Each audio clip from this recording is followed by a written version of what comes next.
কথা হলো যে আলসামি করলে জীবনও শরীর লাগবে না, আর বদখাস হালত না পাঠাইলে জীবনও দেশ পরিবর্তন হয় না।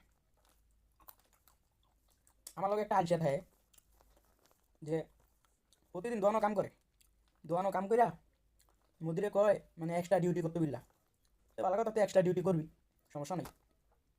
তুই আয় কি আর আমার খোঁচাস দোকানও কাম কইরা আমার কিচেন সাইডে আইয়ে ওই সমুসা সিঙ্গারা বকস করে দিবা না নিলিগা।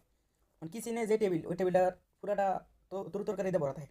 মানে যেই সময় আই এই সময় আমাকে ভরপুর কাজের সময়, ওই সময় একটা টেবিল ক্লিন করতাম, টেবিল ক্লিন করতাম। আরে ভাই, 1 ফিট বাই 1 ফিট জায়গা লাগে, ছোটো একটা জায়গা লাগে। তুই তোর মানে তোর তরকারি ভরিয়া তুই নিজেই তো টেবিলটা গুছাই তুই কাম করতে পারস, কাম স্টার্ট করতে পারস। তুই তো একলি কাম করস, আমি তো তোর লগে করি না। ওই আমার লেগে বয়ে থাকে, আমি সাফ করে দিমু হের বই কাম করবো। মানে ওরা হরমাইশে দিয়া এত সেরা।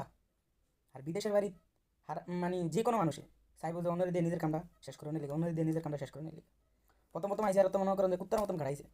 এখন হারে না, এখন তো সালা দিয়ে গেছি। এখন তো মনে করেন যে কালার মতো এগো রং বুঝা গেছি, রকম সকম বুঝা গেছি। তো আজকে আমার লেগে মানে যে কাম নিজেই করে নিজে শেষ দিতার, তো এই কাম করার লেগে আমি করার লেগে বই রয়েছে। এত বড় খারাপ। তো এই হলো অবস্থা যে আইলসা দিয়ে সেরা।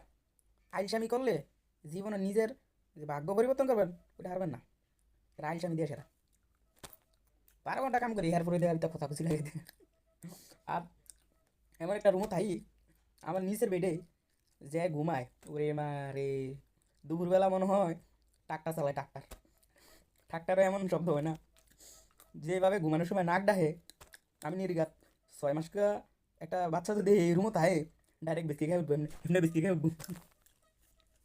কালকে ঘুমাইছি, ঘুমাইছি আর আজকে ঘুমের বিস্কি খেয়ে উঠছি। কিরে কোনটা কি হয়েছে, এসি মেসি নষ্ট হয়ে গেছে না, তাড়াতাড়ি উঠছি। লাইটটা জ্বালিয়ে দিয়ে যে মানে আমার আমার লগে যে কারিগর শেফ এমনভাবে নাক ডাহে যে মিশিংও ফিল। এবার ভিডিও করে দিছি ফেসবুক পেজে সাইডা। এই হলো অবস্থা। কোনো জায়গায় শান্তি নাই, ঘুমানো দিয়ে শান্তি নাই, খাওয়ানো দিয়ে শান্তি নাই, কামো দিয়ে শান্তি নেই। ওরে শান্তি রে শান্তি, শান্তির মা বেরিয়ে গেছে। আল্লাহ হাফেজ।